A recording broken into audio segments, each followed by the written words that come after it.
네, 오늘의 정치권 이슈를 현근택 전 민주당 선대위 대변인, 김병민 전 국민의힘 선대본부 대변인 두 분과 함께 알아보도록 하겠습니다. 어서 오세요. 안녕하세요. 인수위원회 출범한 지 일주일을 훌쩍 넘겼고요. 오늘 간판을 정식으로 내걸었습니다. 이 일주일여의 시간들 어떻게 보셨는지 처음에 좀 물어보고 싶은데요. 여쭤보고 싶은데 먼저 좀 달콤한 얘기 그리고 쓴소리 이 순으로 가는 게 어떨까 싶습니다. 김병민 대변인 어떻게 보고 계십니까? 네, 한 일주일이 한 달처럼 좀 긴 시간이 아니었을까 이런 생각이 들기도 합니다. 지난번 당선 이후로 국민 통합에 방점을 두고 또 국민과의 소통 행보를 윤석열 당선인이 이어오지 않았을까 싶고요. 선거 때 했던 약속을 지키기 위한 노력들도 이어졌던 순간이라고 생각합니다. 오늘 인수위원회 현판식이 진행이 됐는데요. 어제자로 인수위원회 위원들이 다 구성이 됐고 예. 아마 선거 당시를 기억하시는 국민들께서는 안철수 당시 후보와의 단일화와 통합이 제대로 이뤄질 수 있을까? 또 통합 이후에 함께 약속하고 내걸었던 공동 비전, 국정 운영에 대한 그런 기치를 함께 할 수 있을 것인가에 대한 의구심을 갖는 분들도 적지 않았을 거라고 생각합니다. 하지만 어제 최종적으로 구성이 완료된 인수위원회 면면을 보면 안철수 인수위원장과 또 함께 할 수 있는 분들이 국정 운영에 대한 전반을 같이 논하기 위한 노력들이 있고 이러한 약속을 바탕으로 국민들의 삶, 실생활에 있어서 희망을 줄 수 있는 인수위가 이제 오늘 막 첫 발을 내디딘 만큼 남은 기간 동안 최선을 다해서 국민들께 공정과 상식이 통하는 좋은 나라를 만들어낼 거라고 생각합니다. 네, 좀 아쉬운 말씀도 들어야 되겠습니다. 어떻게 보십니까? 저는 첫날이어서 뭐 쓴소리 할 생각은 없고요.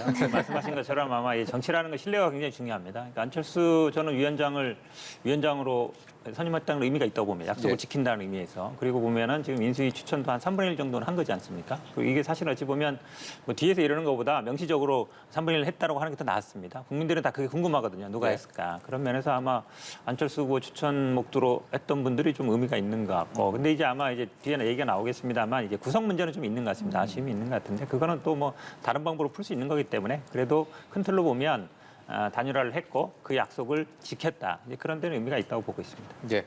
오늘 현판식 이후에 윤석열 당선인 주제로 인수위원회 회의가 열렸는데 여기서 나온 얘기를 조금 정리해봤습니다. 직접 들어보시겠습니다. 문제를 정확히 진단하기 위해서는 우리가 늘 현장에서 답을 찾는 그런 마음가짐이 필요하다고 생각합니다. 책상에서가 아닌 현장에 늘 중심을 두고 현장의 목소리를 최대한 반영해 주시기를 당부드립니다. 그 인수위의 매 순간순간은 국민의 시간입니다. 책임과 사명감을 가지시고 우리의 미래를 준비함과 아울러서 국민들이 먹고 사는 이 민생 문제를 챙기는데 모든 역량을 집중해 주시기를 당부드립니다. 오직 국익과 국민의 입장을 최우선적으로 고려해 주시기를 부탁드립니다. 예, 윤석열 당선인 현장에 답이 있다 이렇게 강조를 하면서 인수위의 최우선 과제로 코로나19를 꼽았습니다. 앞서서 살짝쿵 구성 문제에 대해서 언급을 해주셨는데 인수위 구성을 놓고서 철저히 능력에 따른 인사다라는 평가도 있는 반면에 이른바 서운함이라고 하죠. 서울대 출신 50대 이상의 남성의 중심의 인수위다라는 비판과 함께 청년과 미래 세대에 대한 전문가가 보이지 않는다라는 지적도 나오고 있는 것 같습니다. 이런 부분은 좀 어떻게 보시는지요? 지금 인수위원 24명에 대한 인선이 마무리가 됐는데 이것만으로 인수위가 끝나는 것은 아닙니다. 인수위원회의 전문위원이라든지 이 자문위원 등 이 인수위를 함께 꾸려나가기 위한 전문가 집단들이 이제 골고루 더 참여하게 될 예정이다 이렇게 말씀을 드릴 수 있고 선거 때 많이 적극적으로 활발하게 활동했던 청년 보좌역들도 아마 대대적으로 이 인수위 내에서 적극적인 역할을 할 거라고 생각합니다.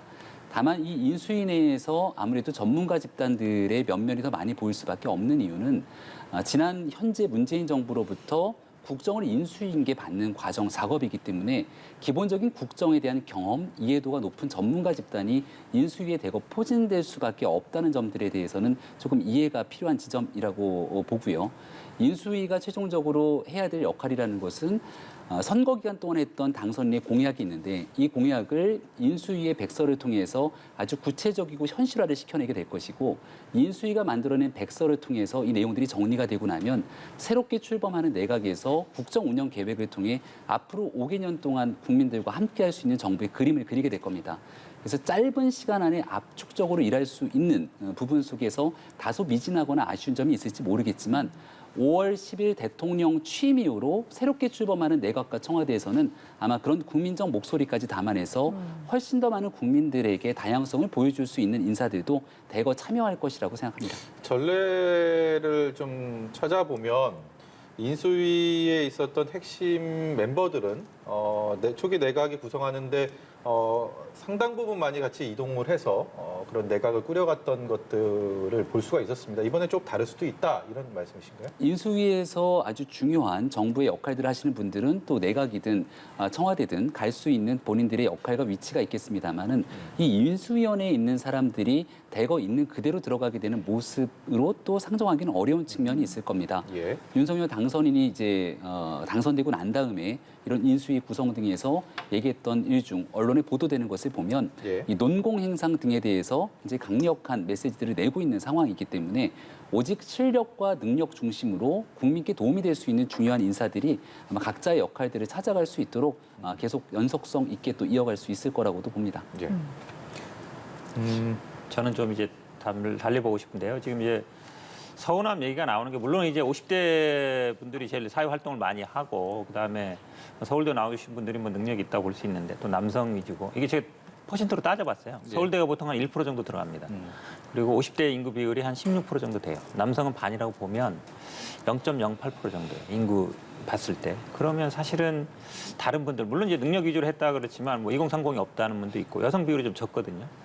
그다음에 지금 현장을 강조한 건 저는 맞다고 봅니다. 근데 이제 약간 모순되는 게 뭐냐면 이제 교수 출신 분들이 좀 많아요. 11분, 12분 정도인데 저는 뭐 교수 출신 분들을 뭐 폄훼하는 건 절대 아닙니다만 사실은 교수님들이 한 분야에 굉장히 전문성이 많은데 현실감 현장에서 벌어지는 일, 문재인 정부에서 그런 일이 있었거든요. 현장은 잘 모르고 이론적으로만 가는 분들이 굉장히 많습니다. 그런 우려가 있지 않은가. 저는 그래서 이공계라든지 이런 분들은 뭐 그 과학을 따지는 분이기 때문에 이제 전문가들이 가는 건 같지만 실물 경제를 다루거나 이런 분들은 교수보다는 관료 이런 분들이 더 낫다고 봅니다. 그래서 그런 부분을 좀 염두에 둬야 될 것 같고요. 사실은 뭐 지금 말씀을 하시지만 거의 아마 내각으로 갈 가능성이 많죠. 실제로 그렇게 본다 그러면 이 캠프 인사들은 뭐 그동안 해왔던 거 이제 관례상 맞는데. 이제 이명박 정부 사람들이 되게 많다. 외교 안보 쪽이라든지 이런 분들. 물론 이제 아마 윤석열 후보가 처음에 정치 들어올 때 지금 윤핵관 세 분도 다 마찬가지고 아마 캠프 구성도 저희 아마 이명박계 중심으로 이루어졌지만 그게 과연 옳은가. 왜냐하면 실제로 그럼 어느 한쪽 사람들하고만 같이 하는 게 아닌가. 왜냐하면 당내에도 분명히 이제 국민의힘에서는 우리는 이제 친이 친박 없다 다 이랬거든요. 근데 결론적으로 보니까 이렇게 친이 사람들이 다시 부활하네. 근데 이명박 정부가 과연 그럼 성공적이었느냐 이제 국민들이 이렇게 볼 수 있는 거거든요. 그래서 아마 내각이든 청와대 할 때는 좀 더 새로운 사람 아니면 좀 2030 세대든 아니면 여성이든 그러니까 2030이나 뭐 여성들을 저는 굳이 할당이라는 표현을 쓰고 싶지는 않아요. 근데 인구 부성자가 말씀드렸잖아요. 인구 비율도이라든지 아니면 사람들의 본인을 대신하는 사람이 그래도 뭐 전문인으로 들어간다 그러지만 24명의 법정 안에 들어가는 분들이 중요한 역할을 하게 되거든요. 거기에 그래도 좀 인위적으로라도 넣는 게 필요하다. 그런 부분은 좀 아쉬움이 있습니다. 각 분과의 그 전문가들을 천거를 받을 때 받고 나서 보니까 꼭 필요한 사람이다 전문가다 그래서 뽑아놓고 보니까 서운함인지 아니면 이 여러 복수의 인물들 중에서 기왕이면 서운함으로 선택을 하자 이거였는지 후자는 아니겠죠? 그러니까 과거 정부에서 흔히 말하는 네 사람들 이 돌려막는 회전문 인사 등이 비판을 받은 바가 있죠. 근데 지금 얘기하고 있는 서오남이라고 얘기를 짓게 되는 건 이 특정 대학교에 대한 내용들 또 연령대에 대한 내용으로 볼 수 있는데 대한민국 기업과 정부, 전문직, 학계 어디든지 간에 가장 활발하게 주축으로 활동하고 있는 세대를 치게 되면 결국 50대를 꼽을 수밖에 없는 내용이기 때문에 이걸 굳이 하나의 집단군으로 묶어서 언급하기는 저는 무리가 있다고 생각합니다. 앞서도 잠깐 설명을 드렸습니다만 짧은 기간 동안 인수위원회가 활동을 해야 되고요. 보여주기식의 인수위원회가 아니라 아주 효율적이고 그리고 컴팩트하게 그 기간 동안 성과를 내기 위해서 최소한으로 국정에 대한 경험이 있거나 전문가적으로 국정에 대한 간접적인 식견이 있는 전문가들이 일단 이 내용들을 구성하는 것이 맞다고 생각을 하고 이렇게 짜여놓은 국정 5년의 로드맵, 청사진을 바탕으로 실제 국민들과 함께 집행하는 그 이후의 내각과 그리고 대통령실을 보좌하게 되는 보좌 이력들에서는 보다 더 다양한 구성에서의 전문가들 그리고 보다 더 다양한 세대 이런 인사들이 대거 참여할 거라고 저는 확신합니다. 예, 윤석열 당선인에게 바라는 점을 국민께 물었습니다. 한국갤럽의 여론조사 결과가 나와서 저희가 좀 준비해 봤는데요. 당선인에게 바라는 점 보시는 것처럼 국민에 대한 과의 통합, 화합, 협치 이것이 가장 많은 비중을 차지했습니다.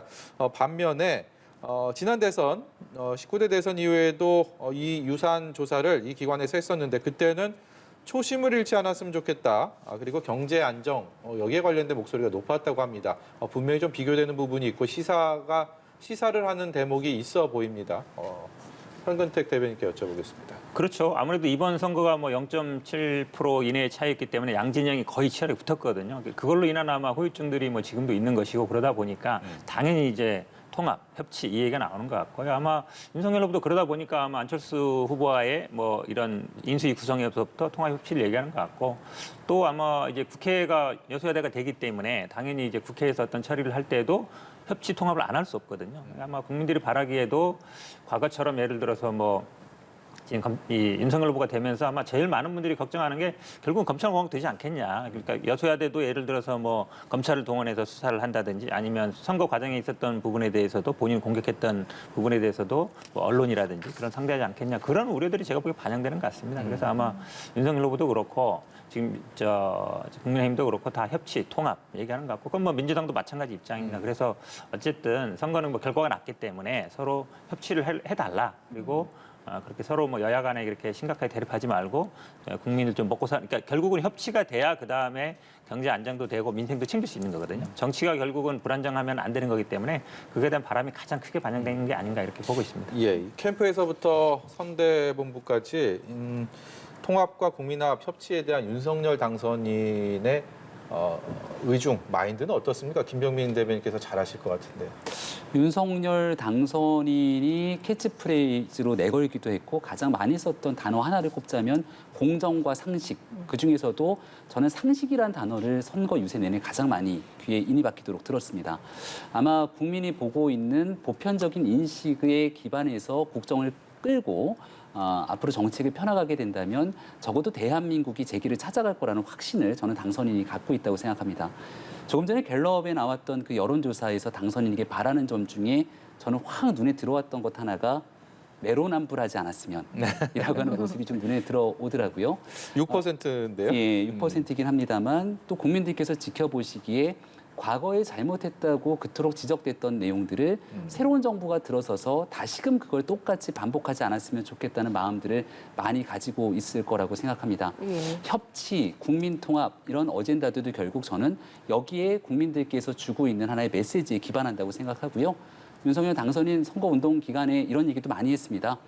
민주당이 좀 잘 됐으면 좋겠다. 그러기 위해서 민주당의 양식 있는 정치인들과 또 협치하기 위한 노력도 하겠다. 이런 얘기들을 많이 해온 만큼 새롭게 출범하는 새 정부에서 과거와 달리 정말 여당과 야당이 수시로 소통하고 또 밥을 나누기도 하면서 협치하는 모습으로 국민께 안정적인 희망을 줄 수 있는 그런 국정 운영을 윤석열 당선인이 꼭 해나갈 거라고 저는 생각합니다. 예, 알겠습니다. 윤석열 당선인 오늘 이준석 대표 그리고 김기현 원내대표 등 국민의힘 지도부와 함께 오찬을 함께 했습니다. 지난 대선 국면에서 사실상 이준석 대표와 윤핵 간 충돌도 있었고 사실 앞으로 국정 운영을 잘 해나가기 위해서는 당청 관계 설정 역시 중요하지 않겠습니까? 이 네. 부분은 걱정 없겠습니까? 이준석 대표가 이번 대통령 선거 특히 올해 들어서 얼마나 열심히 노력하고 또 청년들이 적극적으로 정치에 관심을 갖고 참여할 수 있게 역할을 했는지 많은 국민들께서 보셨을 거라고 생각을 합니다.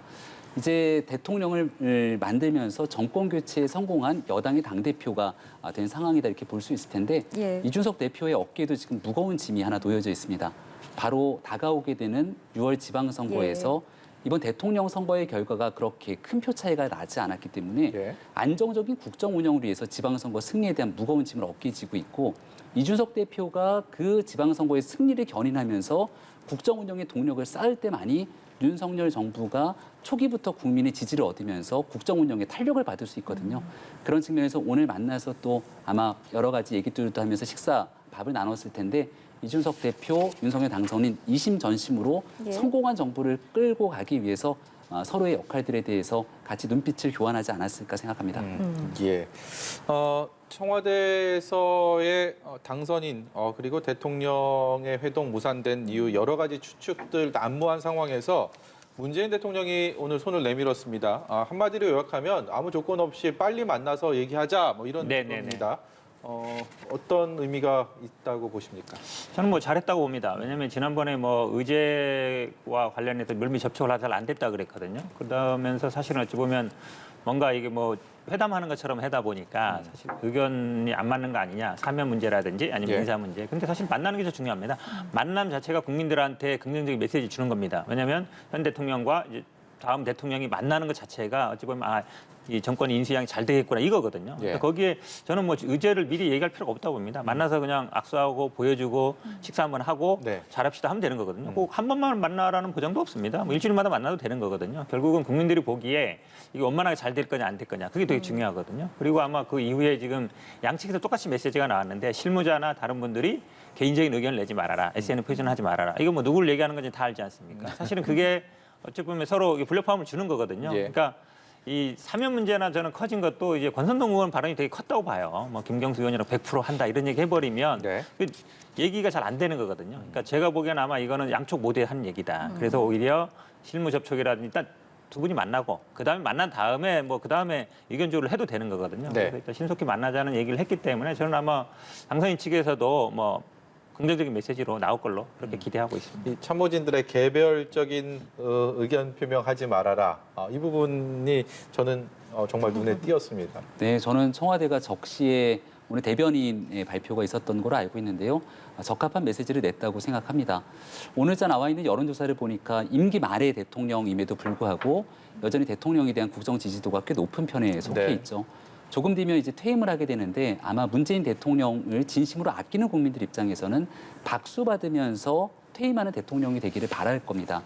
근데 지금 주변에 있는 참모들이 이런저런 얘기로 정쟁을 유발하는 메시지를 내기 시작하면 박수를 받고 떠나고 싶어도 그러지 못하는 정쟁의 소용돌이 한가운데로 현직 대통령을 밀어놓게 될 수가 있게 되죠. 네. 현재는 국정을 새롭게 맡기 위해서 당선인이 추구하고 있는 많은 정책들이 있을 건데 정책에는 모든 일이 그렇듯이 찬성과 반대가 공존할 수 있습니다.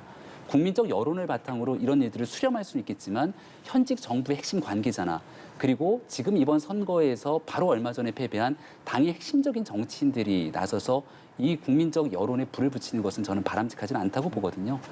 문재인 대통령 또 윤석열 당선인 서로 간의 관계가 전 나쁘지 않다고 또 생각합니다.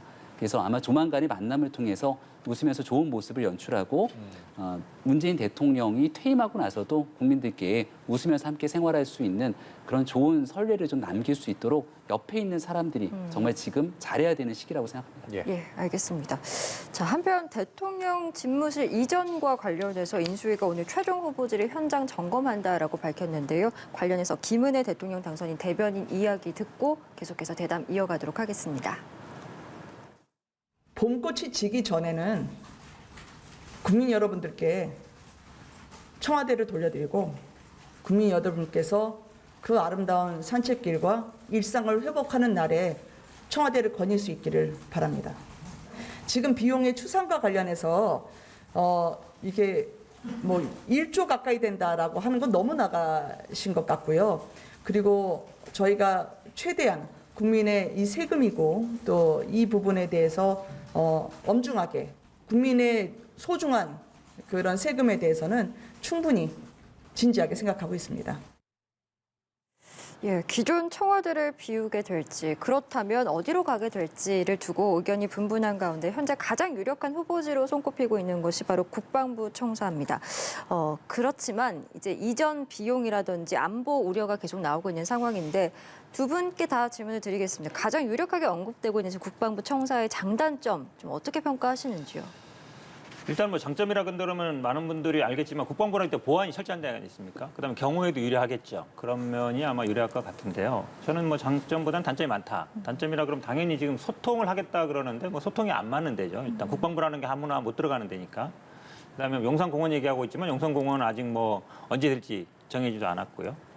그다음에 이제 국방부라는 게 아시겠지만 뭐 단순히 이제 건물만 있는 게 아니거든요. 비상시 대비한 뭐 안보 체제라든지 벙커라든지 여러 가지 이제 전자전을 대비한 시설들이 돼 있는데 이거를 어디로 갈 거냐 이런 얘기가 있는 것이고 그다음에 비용도 물론 지금 뭐 1조라 그러지만 그건 따져봐야 되겠습니다만 지금 단순히 500억, 1000억 갖고 올 문제는 아니다. 그건 건물 인테리어 비용만 얘기한 것 같아요. 예. 근데 왜냐하면 부수적으로 옮겨가게 되면 그 비용 다 들어가는 거거든요. 사람들도 옮겨야 되고. 그럼 뭐 몇천억 들어갈 건 맞다. 가장 큰 문제는 뭐냐면 이게 어찌 보면 청와대가 뭐 예를 들어서 뭐 터가 안 좋다든지 아니면 청와대로 옮긴다는 이 얘기는 뭐 김영삼 정부 때부터 우리나라 역대 정부 계속 나왔던 얘기입니다. 근데 다 못했죠. 물론 그거는 그분들이 할 의지가 없었기 때문에 그렇지 않습니다. 여러 가지 상황을 고려한 거거든요. 그러면 이렇게 중요한 문제지 않습니까? 이거 옮기게 되면 앞으로도 다시 또 옮겨가기 어렵단 말이죠. 어쨌든 대통령 임기는 5년이고 앞으로 계속 갈 수 있는 건데 이거를 단순히 그냥 한 달 반 만에 이렇게 할 수 있겠느냐. 그 부분이 가장 중요한 문제예요. 그러니까 비용도 비용이지만 국민들의 합의도 있어야 되는 거고 단순히 저는 뭐 안 들어가겠다. 무조건 이런 거보다는 현실 제약적인 대안을 찾고 그다음에 하는 게 맞지. 지금 국방부 내에서도 여러 가지 논란이 있지 않습니까? 예. 우리가 그럼 어디로 가란 말이냐. 다 찢어지게 되는 것이고 그럼 거기에 있던 국방부가 옮겨가면 또 거기에 있던 분들은 또 딴 데 옮겨가야 돼요. 그러면 우리 지금 현재 안보 상황이 뭐 우크라이나 문제도 있지만 북한이 지금 정권 교체기에 ICBM도 쏴대고 이러는데 분명히 뭐 계속 도발을 할 거란 말이죠. 그러면 컨트롤 타워 역할을 하는 국방부가 흔들리게 되는 거거든요. 그래서 지금 안보를 중시 여기는 과연 보수 정권이 맞느냐 이런 질문들을 많이 하고 있습니다. 그리고 사실은 이제 용산에 있는 분들도 본인들이 예를 들어서 고도 제한 걸리는 게 아닌가 재개발 안 되는 거 아닌가 걱정하고 있어서 이걸 사실은 지금 한 달 내에 그냥 번개불에 콩국가 먹듯이 할 일은 아니다. 저는 아마 국민들의 여론도 수렴하고 비용도 추계도 하고 또 어떤 문제도 있냐면요. 인수위가 과연 이걸 할 수 있느냐도 문제도 있어요. 왜냐하면 인수위 권한이라는 거는 현 정부의 어떤 것들을 이어받고 본인들의 정책이나 이런 걸 하는 위치이기 때문에 국방부의 위치를 옮겨라 말하는 사실 어찌 보면 군 통수권자가 하는 거거든요. 현재 예. 즉 대통령이 해야 되는 일이에요. 그러니까 인수위 당선인이 이걸 옮겨라 말아 할 권한이 있을까 이런 문제도 있습니다. 단순히 예산 집행 공사할 수 있는 권한이 있는 문제도 있고 그래서 복잡하게 걸리는 거기 때문에 인수위에서 할 일은 아니다. 인수위라는 거는 현 정부 정부를 인수하고 그다음에 본인들의 공약과 예산 문제를 점검하고 이제 그 정도에 그쳐야 되는 것이지 근본적인 틀을 바꾸는 거는 제가 보기에 인수위 권한 밖에 아닌가 이렇게 보고 있어요. 구중궁궐 청와대로 나오겠다는 거에 대해서는 아마 비판하는 국민들이 그렇게 많지는 않으실 거라고 생각합니다. 특히 지금 현재 민주당 입장에서도 지난달 2017년 문재인 대통령이 광화문 시대를 열겠다고 공약했던 면면을 보게 되면 국민들과 소통하기 위해서 구중궁궐 청와대를 나오기 위해 했던 여러 가지 약속들이 다 고스란히 기록이 돼 있습니다. 그런 측면에서 청와대를 들어가지 않고 오히려 바깥에서 민간합동위원회를 중심으로 전문가들과 격의 없이 소통하면서 일하겠다는 대통령의 행보, 그 약속에 대해서는 국민들께서 높게 평가할 것이라고 생각하고요. 다만 이제 아쉽게 생각하면서 어려움이 있지 않겠느냐라고 주는 지적들이 현근택 대변인께서 얘기했던 일들, 또 여러 전문가들 혹은 현재 국방부에 있거나 이제 청사 등을 옮겨야 되는 관료들의 우려라든지 이런 예. 부분들까지도 면밀히 검토하고 경청하고 있는 상황일 거라고 봅니다. 100가지 안 되는 이유를 찾기 시작하면 아마 청와대를 나오게 되는 이 모습들은 거의 상상하기가 어려울 건데 100가지 안 되는 이유보다 100가지 되는 이유를 찾기 위한 창의적 해법을 마련하기 위해서 지금 굉장히 노력하고 있는 시기라고 생각하고요. 용산 같은 경우가 현재 시점에서의 국방부 신청사를 바라보게 되면 우려에 섞인 목소리들이 있을 수 있지만 이 용산이 변화되게 되는 조금 중장기적 시각으로 바라보게 되면 이보다 더 좋은 공간을 찾기가 어려울 수 있다. 이보다 더 좋은 공간을 찾을 수 있겠는가라고 하는 여론과도 함께 결을 같이 할 수 있을 겁니다. 지금 인수위원회가 고민해야 될 아마 가장 중요한 의제로 이 내용이 떠오른 것 같은데요. 네. 지금 이 순간에도 국민들께서 어떻게 이 결정하고 움직이게 되는 상황들을 바라보는지 충분하게 여론을 수렴할 것이라고 생각하고요. 소통하면서 국민적 눈높이에 맞춰가는 그런 상식적인 인수위의 활동들 이어갈 거라고 또 생각합니다. 대선 레이스 과정에서도 당선인의 후보 시절에 이 청와대 이전에 대한 것이 의지가 그렇게 강했습니까? 청와대에 대한 이전, 이거 이제 물리적인 공간이 이전이지 않습니까? 예. 근데 이 단순하게 공간을 이전하겠다에 대한 의지보다 훨씬 더 중요하게 생각했던 당선인의 철학은 앞서 설명드린 것처럼 구중궁궐 공간 안에 딱 갇혀서 그 안에 무엇 하는지 국민들이 모르는 그런 대통령의 모습이 아니라 예. 무슨 일이 항시적으로 발생하고 생겨났을 때 바깥에 있는 최고의 전문가와 그리고 관료, 청와대 내에 있는 참모진들이 격의 없이 소통하면서 문제를 풀어낼 수 있는 소통의 과정들이 중요하다. 예. 그래서 이게 보통은 당선되기 전에는 다들 이런 마음들을 가지고 있다가 청와대 안에 들어가고 난 다음 이 경호의 문제 또 그 안에 있는 시스템의 문제에 갇히고 나면 결국 모두 비판받는 대통령의 모습으로 안 좋은 결과를 나타나게 됐기 때문에 네. 반드시 시작부터 국민들과 소통하고 협치하면서 나아갈 수 있는 이 시스템을 갖추겠다는 게 당선인의 확고한 철학입니다. 그래서 지금 공간을 이쪽으로 하냐 저쪽으로 하냐에 대한 물리적인 문제가 훨씬 더 많이 주목받고 있는데 그것보다 중요한 것은 대통령이 구중궁궐 공간 안에 갇힌 왕의 모습이 아니라 예. 전문가들과 소통하는 행정부의 수반으로서의 그 실질적인 모습을 보여준다는 것이 당선인이 갖고 있는 확고한 철학인 것 같습니다. 예, 오늘 뭐 인수위원들이 현장 방문을 해서 논의를 하고 이러면 주말경에는 발표할 수도 있을 것이다, 결정할 수도 있을 것이다 얘기 나오고 있는데 어쨌든 찬반이 너무 이렇게 극명하게 엇갈리다 보니까 결정이 된다 이후에도 이 갈등이 오래 가지 않을까라는 부분에 대한 우려는 좀 드는 게 사실입니다. 다른 얘기 좀 넘어가 보도록 하겠습니다. 민주당 얘기로 해볼 텐데요. 윤호중 비상대책위원장 일부 의원들의 강한 사퇴 사퇴 압박이 있었죠. 압력이 있었는데 당 쇄신하고 변화를 위해서 더 열심히 일하겠다라는 입장을 밝혔습니다. 목소리 듣고 오겠습니다. 의원님들께서는 자기 성찰과 반성 위해서 민주적인 당 운영과 쇄신 그리고 공정하고 철저한 지방선거 준비를 말씀해 주셨습니다. 의원님들의 당에 대한 깊은 애정과 어려움을 함께 이겨내고자 하는 투지를 읽을 수 있었습니다. 저의 부족함에 대한 많은 우려에도 불구하고 큰 힘이 되어 주시고 있습니다. 의원님 한 분 한 분의 귀한 말씀을 새겨서 국민의 눈으로 피부로 느낄 수 있는 변화를 만들어 나가겠습니다. 네, 윤호중 비대위원장 목소리 듣고 왔습니다.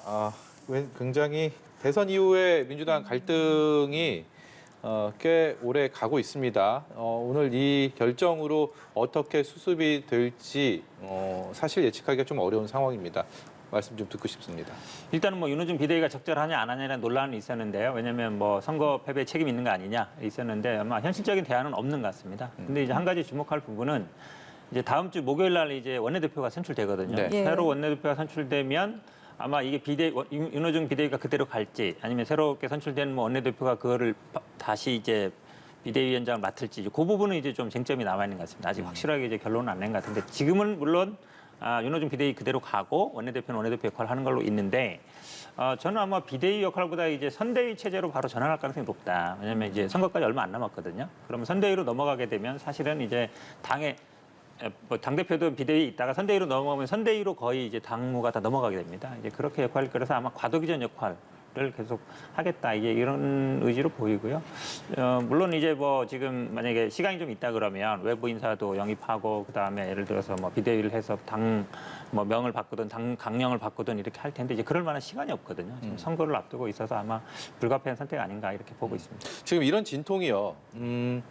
대선 결과에서 0.7%포인트의 석패를 했기 때문에 이 진통이 좀 더 길게 그리고 깊게 가는 건지 완전히 대패를 했으면 정말 다 바꿔보자 뭐 이런 식으로 좀 갈 수도 있지 않았을까 이런 생각도 드는데요. 어떻습니까? 초기에는 뭐 젖잘싸라는 분위기가 없지는 않았습니다. 그래도 뭐 우리가 0.7%밖에 안 졌다 있는데 이제 시간이 가면서는 아니 0.7%든 7%든 진이 진 거기 때문에 대선은 사실은 한 표라도 지면 진 거거든요. 졌다 그러면 진 거에 대해서 반성이라든지 평가를 해야 된다 이제 그런 얘기들이 나오고 있습니다. 그래서 당내 평가 공식적으로 지금 뭐 예를 들어서 평가를 하진 않았지만 개별 의원 찬이라든지 아니면 이렇게 하고 있어서 그건 아니다. 지금 말씀처럼 이제 근데 이제 시간이 없다. 선거까지 시간이 없기 때문에 준비해야 되는데 예를 들어서 외부 인사가 비대위를 꾸리고 이랬을 때 공천이라든지 선거 준비하기에는 너무 촉박하다. 이런 의견이 아마 있는 것 같아서 물론 뭐 여러 가지 뭐 다른 의견은 있습니다만 그래도 현실적인 선택 아닌가 이렇게 보고 있습니다. 지방선거라는 또 중요한 정치 이벤트가 있는 상황에서 상대당인 민주당이 착착 수습을 한다면 국민의힘 입장에서도 좀 더 긴장을 할 텐데 지금 이런 상황들을 보시는 속마음은 어떨지 또 궁금합니다. 저는 민주당이 잘 됐으면 좋겠습니다. 그래야 건전한 경쟁이 서로 상호간에 이루어지는 거라고 보고요. 비상대책위원회는 제가 1년 동안 비상대책위원을 그렇죠. 하면서 당을 수습했던 과정들이 기억이 나기 때문에 지금 민주당의 모습이 남일처럼 보이진 않습니다. 근데 이 비대위를 출범하는 과정이 전체적인 구성원의 동의를 얻으면서 출범하지 못하게 되면 조금 전에 윤호중 위원장이 말했던 쇄신이라는 단어를 계속 나오지만 쇄신하고 혁신하는 데는 자기 뼈를 깎는 듯한 아픔이 따르거든요. 그 아픔을 견딜 수 있을 정도의 구성원의 동의가 필요한데 구성원의 동의에 힘을 받지 못하게 되는 쇄신은 결국은 한 걸음 더 앞으로 나아가기가 어려울 수 있습니다. 현근택 대변인 말씀처럼 곧 선거가 진행되기 때문에 쇄신보다는 선거 관리에 초점을 맞춘 비대위가 되지 않을까 싶고 선거 결과에 따라서 또 한 번 다른 비대위가 나올 수도 있기 때문에 아무튼 민주당이 국민적 눈높이에 맞는 쇄신 작업 잘했으면 좋겠습니다. 예, 앞서서 이제 오는 24일에 새 원내대표 선출된다고 말씀해 네. 주셨는데 이번에 희망하는 이들의 이름을 적어내는 이른바 교황 선출 투표 방식으로 네. 진행이 되잖아요. 뭐 개파 대리전 우려도 나오고 있고 사실상 쇄신론이 투표의 기준이 될 것이다라는 예상도 있는데 좀 어떻게 전망하시는지요? 이거 어렵죠. 왜냐하면 과거 같으면 이제 선수 기준으로 해서 후보군이 어느 정도 나오고 그다음에 이제 입후보할 사람들이 선거운동을 다니다 보면 결국은 다 알려지게 되거든요. 그런데 지금은 일단은 원하는 사람 써놓고 그다음에 거기서 이제 10% 이상 나오면은 정견 발표할 것. 그러니까 10% 이상 나온 분들은 이제 누가인지 알 수 있게 되잖아요. 그다음에 결국은 이제 과반 나오면은 끝나는 거, 과반 안 나오면 결선 투표한다는 건데 누가 나올지는 뭐 말들은 많지만 지금 확실하게 예를 들어서 나온다 안 나온다 물밑에서 조율을 하는 것 같습니다. 그러니까 나올 후보들을 이제 정리하는 것 같긴 한데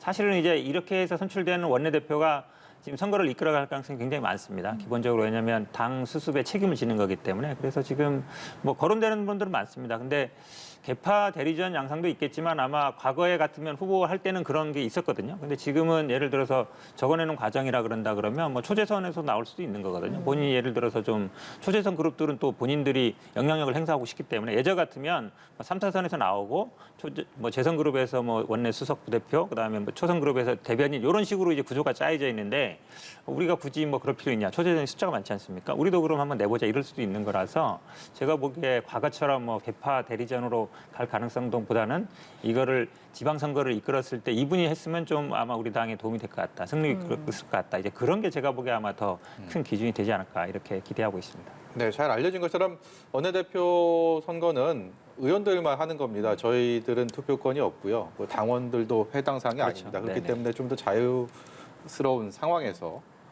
거론되는 많은 분들 중에서 특히 눈길이 가는 분이 있습니까?